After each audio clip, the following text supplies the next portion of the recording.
Today, we're doing an in-depth walkthrough of Buzzsprout with their head of marketing, Albin. So we're going to do a complete walkthrough and tutorial to teach you how to use the product, walk through the different features from beginner to expert, teach you how to best leverage the tools to run your show more effectively, do so in less time, grow your show, and make money while you're doing it. So we covered it all from beginner to advanced to give you the most out of the tool. And if at any point you want to give Buzzsprout a tryout for yourself, you can do so using the link in the description box or pinned comment of this video. If you use that link and you ever end up upgrading beyond the free plan, you'll get $20 of free Buzzsprout credits for using that link at no additional cost to you since you are one of our viewers. So that's linked down below. That's enough for me. Let's jump into Buzzsprout and hear from Albin. Ben, thanks for having me. I'm Albin Brook, head of marketing at Buzzsprout. Today we're going to walk through Buzzsprout. I'm going to show you a little bit about how we think about podcasting, how to use the tool. If you're already on the tool, maybe show you some of the advanced features that you may not be using so that you're getting the most out of your account. Sweet. Love it. Take over. And I'll ask the questions to try to keep it flowing. There we go. All right. So this is Buzzsprout. This is one of my podcasts. It's called Buzzcast. It's about the podcasting industry. Every other week for something like 8 years now. Wow. We've jumped on and we've talked about the podcasting industry. So let me walk you through what's on this dashboard. Just go back in time and see older episodes. I can see how long they were, where they're downloaded. There's some more details about them that I can jump into, tell you about later on, but you just kind of see them in chronological order. And I see my most recent Snapcast. That's what we call these like little bite-sized pieces of podcasting. If I wanted to upload a new episode, I just click this big button right here and I drag and drop an episode in and it would start uploading automatically. And then I can give it things like title, description, its own artwork, maybe even design some right now inside of Canva. I'd want to go ahead, I guess, and sign into my account, but You can edit it right there and then it comes right back to Buzzsprout. Few extra things that aren't always super needed, like who the artist is, and then I can publish it or schedule for future release. Some of the nicer things we have in Buzzsprout, and I'll show it to you maybe on this last episode, are Co-Hosto AI and Magic Mastering. These are both AI tools to make podcasting easier. So two real big pain points for podcasters. One, you write out your script, then you live the podcast and you record it, then you edit it. And now you've experienced the same thing 3 times. For me, at that point, I'm done. Like, I do not want to hear it again. I heard myself say way too many times. I, cringed at the same bad joke 3 times. I'm like, okay, it's enough. And then I get on, I go, I've got to write a description. I need to actually go back and find all those links. I need to figure out all this stuff to put into the description. Well, with Co-Host, what we do is we transcribe the episode for you, and then we come up with suggested names for the episode, and we come up with a suggested description. We'll also do things like we'll make chapter markers for the episode. We'll come up with share posts for you. We're trying to take as much of that. The episode's done, but now you have to create all this metadata. We're trying to take all that off your plate. So with that, it showed links from the episode. Did Co-Host AI find those links or did you add those in manually? No, we added all those in manually. So I'll show you what it actually looked. This is all the stuff that we generated with Co-Host. 5 title ideas, a description. We wrote a blog post about it. We have a full transcript of it that you could go through and edit if you wanted to do even more, maybe clean it up a little bit. And we have the social posts if you want to go out and tweet some stuff to promote the episode. Awesome. And it's all editable, but what I find this to be really valuable for, and I find AI in general to be valuable for, is I need a first rough draft. I don't want to go re-listen to the whole episode again and think, listen to the whole thing again, try to write a description, try to be creative again, try to make a pun, try to make it funny, go collect all those links. But when that transcript's done and now all the Co-Host AI stuff is done, then it becomes really easy. I go, okay, I need to go find the link for those 4 things that are mentioned. Yeah. Much easier than trying to remember off the top of my head. Yeah, no doubt. I think a lot of those things create a lot of friction that really stops people from being consistent with their shows, because they think about how much time it's going to take, and then it stops them from doing it in the moment, and then it doesn't get posted. Whereas this can cut that time down a ton, and then you can actually get more content out. Yeah, it's all the really big podcasters who have teams, they never want to do this stuff, and they're really lucky because they don't. Their teams do all of this. And so Co-host AI is the co-host for your podcast. You may be a solo podcaster, but it's what's it like when I've got someone else working on the show with me? And that's what we're trying to make for you. Awesome. And then magic mastering, similar idea. Lots of podcasters struggle with mastering episodes. So this isn't the editing part. It's just how does it sound? I have a friend who is a professional sound engineer, and he understands so much about all the different parts of the human voice and how he can tweak things to make it sound good. I don't know any of it. But this is an AI tool that we do. We get the loudness right. We get true peak targeting. We just make it sound better. We take out all the background noise and all the hum. We figure out when something's supposed to be music or when it's the human voice, and we adapt based on which one that's happening. So I would love for people who are on Buzzsprout, haven't tried this. We do have free trial for it. And it's a really great way to just make your podcast sound better and not deal with it. Yeah. No, and I've used it before. It's actually pretty crazy, the difference in only like a few seconds of what it can actually do. And that goes a very long way in terms of how people take your first interaction too. So if they listen to an episode of yours and it doesn't sound good, you are now like on an uphill battle to try to get them to watch or listen to more content. Whereas if it sounds great, they're actually listening to what you have to say, so you can focus on the value of your show. And as a solo podcaster, learning that stuff on your own, like as someone who tried, it is really difficult to make it sound really great. Whereas this does 95% of the work for you, completely ready to go. What I always tell people is I think all of these are things you can learn. You can learn to write a great description. You can learn to go through and do the chapters. You can learn how to master. You can learn how to edit. But every one of these is an opportunity for something to get in the way and for you to stop.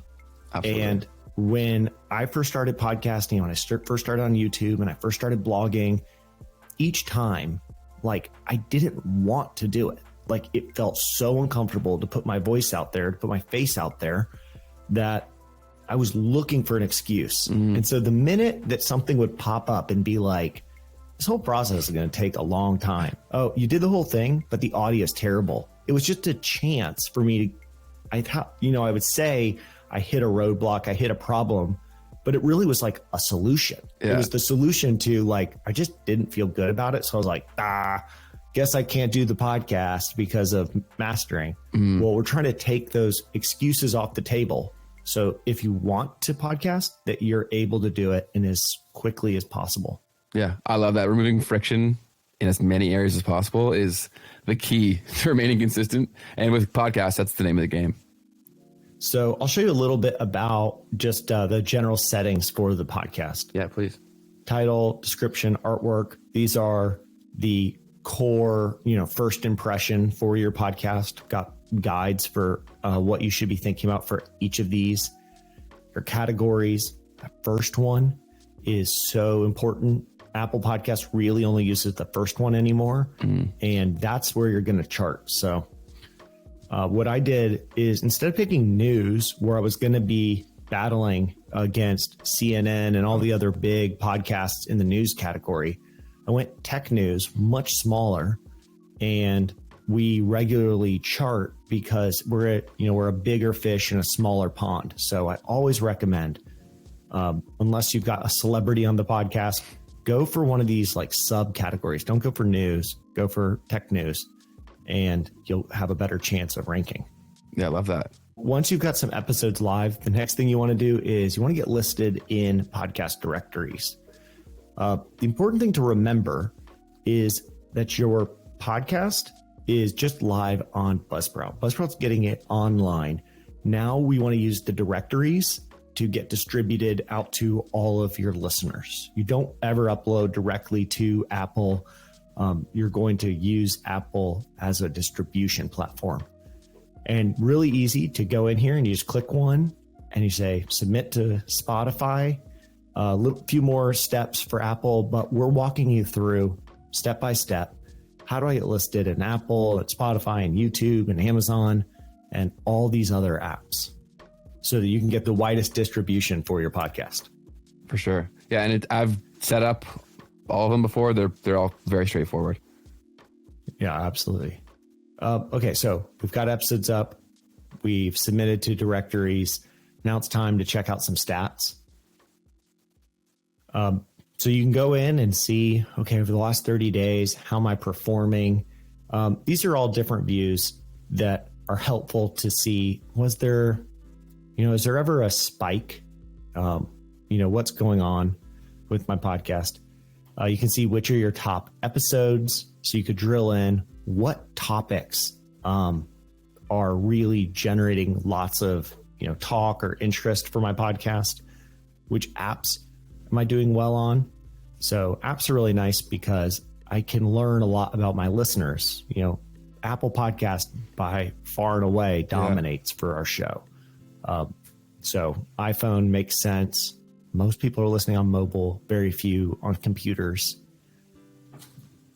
And you can learn things about what's working by looking at these groups. So first 7 days of the last 20 episodes, I can see in the first 7 days, some of these were getting close to 2,000 plays in their first 7 days. And lately, as we've been publishing more, a little bit shorter episodes, we're looking at like 1,000 downloads per episode. So maybe that's an indication that doing these shorter episodes aren't as intriguing for our listeners. Yeah, and all this can shape future content decisions. And so one question that I think a lot of people might have is, so you've used the words downloads and plays. Is that synonymous? So like if someone just plays the episode but didn't download it, that still is tracked, correct?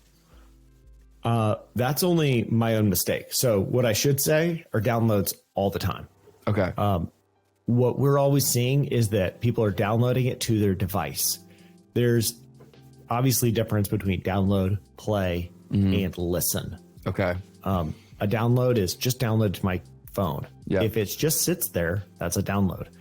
It's only a play if someone clicks play. And it's only a listen if there's a human actually paying attention when that was happening. Yes. So we always focus on downloads because that's what we can tell you actually happened. Okay.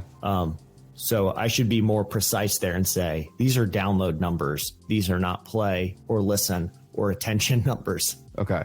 Well, it's still good to know because some people might listen to something potentially multiple times. So it's like tracking from the point where they've downloaded it, at least that it's on their device, and then from there, figure it out. Yeah, over here on the overview, we have the ability for you to jump into your Apple Podcast account and Spotify account, where they will not only give you data on plays, like the number of times people click the play button on episodes that were downloaded, but Apple gives you these beautiful listen through charts, similar to what you'd have on YouTube. Yeah. What blows my mind is all the people who ever click play on our show. On YouTube, we're hoping for 2.5 minutes of attention. On a blog post, I'm hoping for a few more since they might be reading something long. TikTok, I'm hoping for like 12 seconds.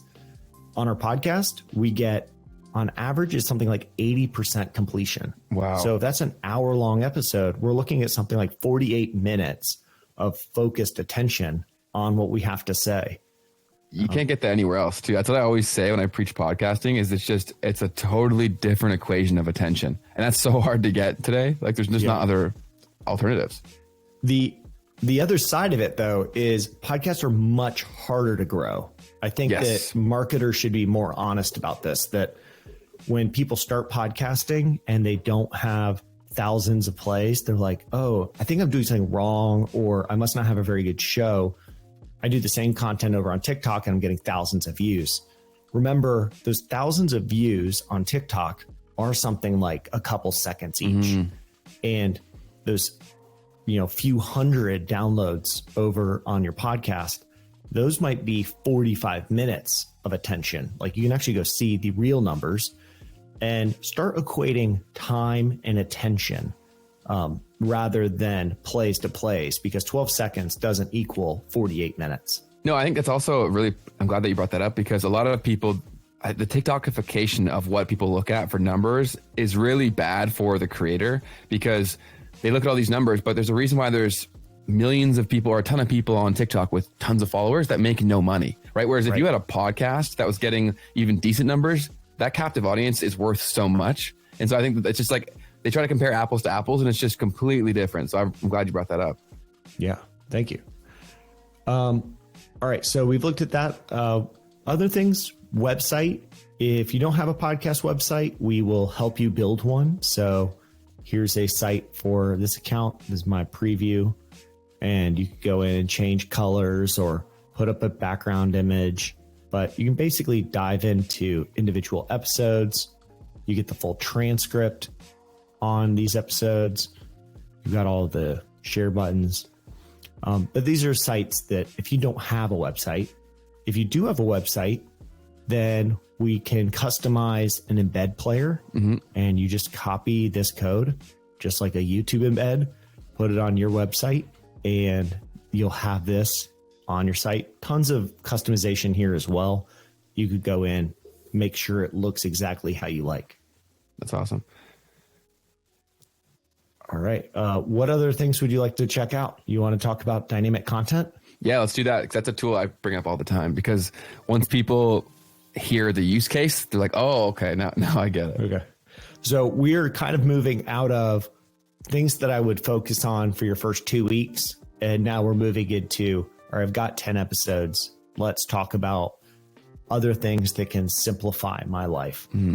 All right. So let's say things are starting to go well and you want to be able to put up some content in your episodes.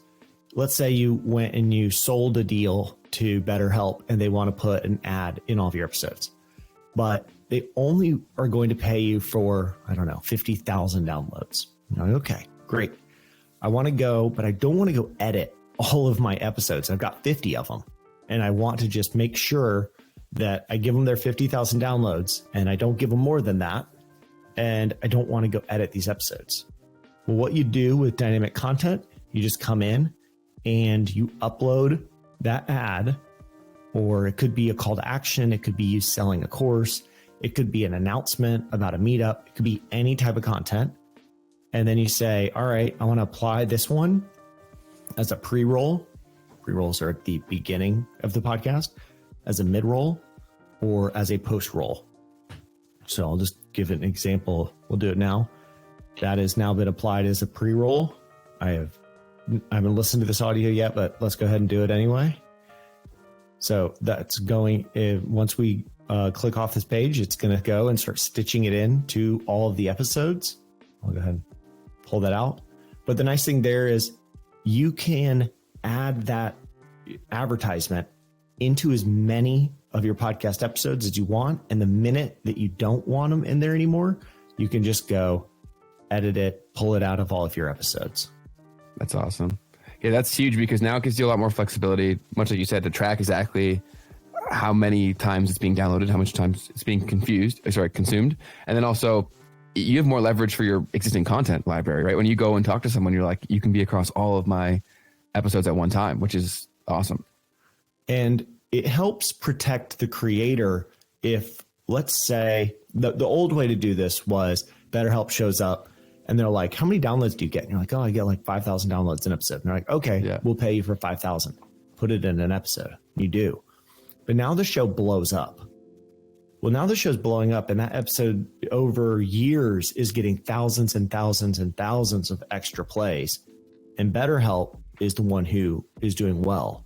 And you could come back and edit it out and put in somebody else's ad, but that's a lot of time and effort for you to go and re-edit things. So with dynamic content, you put it in there, you see, okay, I hit that, 5,000 mark that I wanted to give them. I'm going to go ahead and pull that episode or that piece of dynamic content out. No, that's huge. And that's one of the biggest things, sorry to cut you off there, with YouTube, though, is the same sort of thing.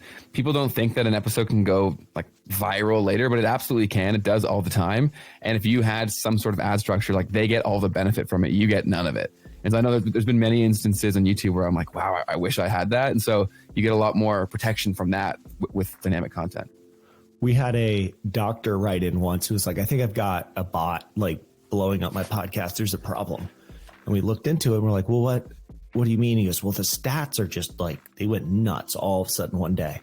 I'm like, all right, we start digging into it. We go, well, all of these stats are hitting one episode. We go look at the content and it was a episode he'd done years ago about Ebola. And he'd written in right as the Ebola epidemic started. And so he was like a virologist who talked about it. People see it in the news. It was not, well known or well understood. And so all of a sudden that episode became really critical and people started sharing it and learning about it. And his whole podcast did well, but most of it was going into that one episode. So imagine the equivalent somehow happening for your podcast. And you're like, oh, the one episode that blew up is the one that they get the free advertisement on. What would be better is like, what if you went in and recorded a piece of dynamic content, said, hey, make sure you check out all the other episodes. I talk about these things. I'd love to teach you about XYZ. I also have a business. And you drop that in to the episode that's doing really well so you can drive people to your other places. Yeah, no, that can't be overstated. And I've seen it happen in so many different niches. So it absolutely does happen all the time. And to have a tool for you to capitalize on that is massive. And one final thing that I'm just proud of is our tech team did a really good job with mid-roll placements.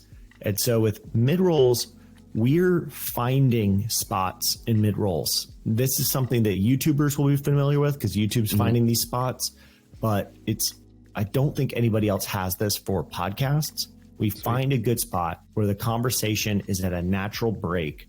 It's between speakers talking. We're trying to find a subject break so that there's like a natural pause. We have music roll in. We say, we're going to take a break. We go into the dynamic content, and then we let people know we're coming back. And it's to trying to avoid this like jarring process of you're just listening to a podcast and all of a sudden you're like in an ad and you're confused. We're trying to make sure that the listeners have a really nice process of, okay, this is the announcement. Cool. Now back to the show. Yeah, a lot of podcasters do not do a good job with that. And it's tough for the listening experience because you get in the zone, you're listening, and then it's like so hard and abrupt. And usually oftentimes even they don't like level out the audio properly. And so sometimes the ad will be so much louder than the episode was. And you're just like, oh, it totally distorts what you were doing. So that's a really nice thing about Magic Mastering. Because if we're mastering the episode, we know your episode should be at -19 or -16 LUFS, depending on if it's stereo or mono. And we're going to do that for all episodes, but we'll also do it for all of your dynamic content and any ads. And that's so huge. Everything will be the same level. It should sound similar, and you've got a really nice transition into and out of any other content. That's awesome. That's huge because that's one of my biggest pet peeves when I consume podcasts. And maybe a few other things I could talk about. We've got really nice support for lots of other shows. If you have multiple shows, we make it easy for you to have multiple people on your account. So, I have lots of people. Would you make sure you blur all these out for me? Sure. Yeah. You could have lots of people on your account. Make it easy to set people up with different permissions. Somebody will be the owner. Some people will be admins with lots of access. Some might just be an editor who can just go in and upload, but not actually publish things. We provide tons of resources. These are all guides to how to get better at podcasting and level up your game, videos, obviously podcasts about podcasting. And then we have a private Facebook community where you can come in if you're on Buzzsprout and learn from other podcasters doing the same thing as you. Yeah, no, that community is very active and a great resource too. So definitely join that if you need some help and you're using Buzzsprout. Yeah. But last but not least, do you want to talk about monetization? Yeah, let's do it. So once you've started your podcast, you've kept podcasting, you kept going, you've grown the podcast, you've tracked it with your stats. The thing you're probably going to want to get interested in is, how do I make some money? So the first could be just with dynamic content. If you are selling your own courses or your own business, or you're selling ads yourself and you don't want to give anybody else a cut, that it can be really cool. You can do that all with dynamic content, and Buzzsprout won't get involved. If you want, you can start something called a Buzzsprout subscription. Buzzsprout subscriptions are a way for you to sell premium content or to accept donations from, or accept payments from your listeners. If they just want to support the show, they say, I'm getting value from the show, I want to send some over to you. They can do that with a recurring support. And then Buzzsprout ads. This is where we source ads and we match you to the advertiser based on the categories. If the advertiser thinks you're a good fit, they can actually vet your show. And then you can come in here, figure out exactly how much will they pay, what does their ad sound like, what's the show. You can vet it. And if you like it, you accept the ad and it goes into all of your episodes. If you don't like it, you just say decline, no longer interested in it. I think back on during the pandemic, there was just like a mishap. It wasn't intentional, but Wild Turkey got a bunch of ads into tons of podcasts, the alcohol. And one of the podcasts is an AA podcast. No way. The people listening to the podcast have no clue why that ad got in there. They don't understand ad tech, and they don't understand something could be accidentally accepted. All they know is, I trusted this podcaster and it feels like they just made a bad joke, and they're kind of mocking my situation. So we really want, I guess we're thinking of it from like a brand safety, but just like overall branding.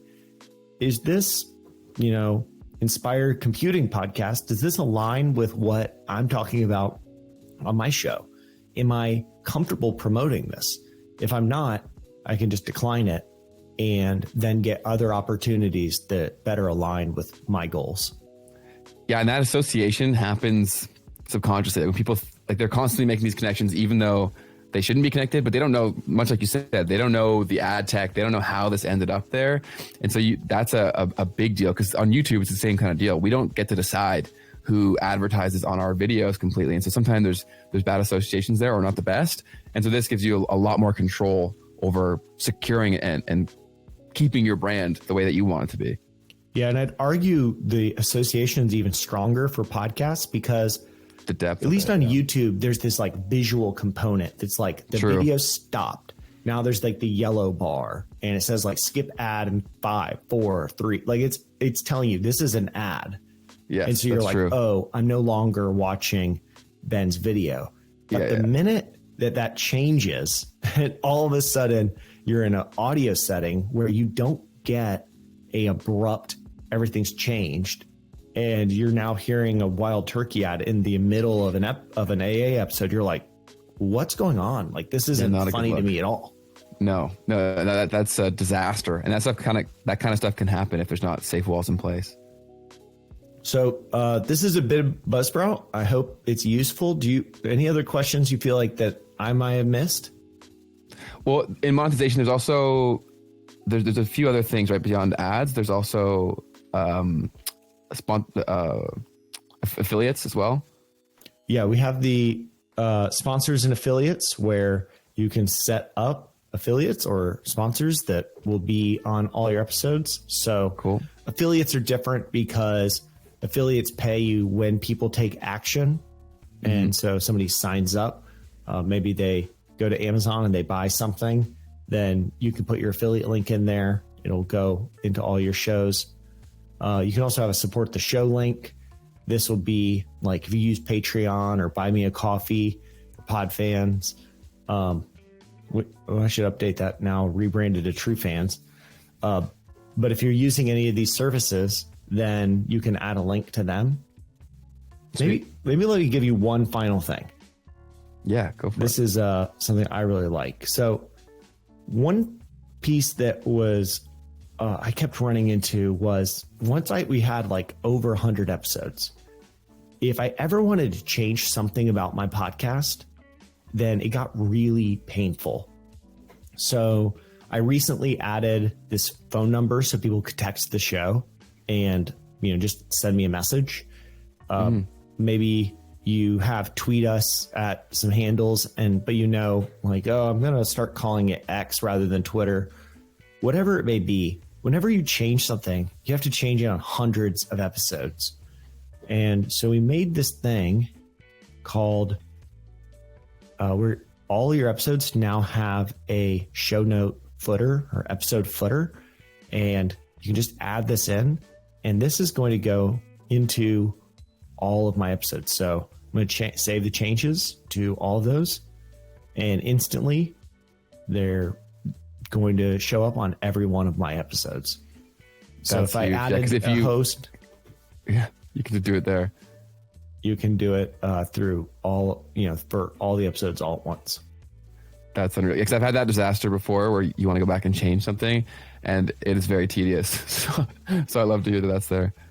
The worst is like somebody quits the podcast, you take them off, and then like 3 months later, you work everything out. And you're like, okay, let's get you back on. Now you're going back through editing them all, and you're like, God, this is the worst. Yeah, no, so that's a huge time save when that opportunity arises, because there will be some things you want to change if you post enough episodes. Exactly. Sweet. Well, thank you, Alvin. This was awesome. If you do want to give Buzzsprout a try out for yourself and you're watching this, you can do so using the link in the description box down below. If you can start off with a free plan. If you do end up upgrading, you also get a $20 Amazon gift card. So definitely a no-brainer. And yeah, that's pretty much all on my end. Is there anything else that you want to share before we wrap up, Alvin? We've changed the Amazon gift cards to be Buzzsprout credits. And the other side of this is Ben will put his promo code down there, so he'll get a Buzzsprout credit as well. So it works out both ways. Oh, sweet. So it's a Buzzsprout credit now. It makes it easier.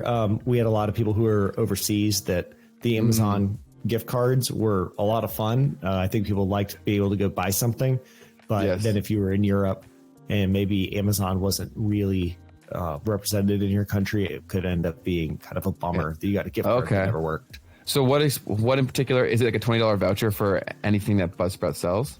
Yes. So you would just you would be able to pull up your wallet. You won't have this much unless you're referring tons of people. Yeah. But you will just get a balance and it will automatically be applied to your Buzzsprout invoices. Okay, sweet. Awesome. So as mentioned, if you do want to give Buzzsprout a try, you can do so using the link in the description box or the pinned comment, and using that link will get you those free credits that we talked about. And since you're a podcaster, you want to grow your show. So if you're looking for more resources to help you do that, to help you grow your show and make more money from your show, make sure to sign up for our free weekly email newsletter. Every single week, I send an email directly to your inbox, giving you the best tips and strategies for growing your show that I've learned from years in podcasting. Comes to you once a week. It's a quick read and it's completely for free, and you can find it down below. I'll see you in the next one, and happy podcasting. Peace.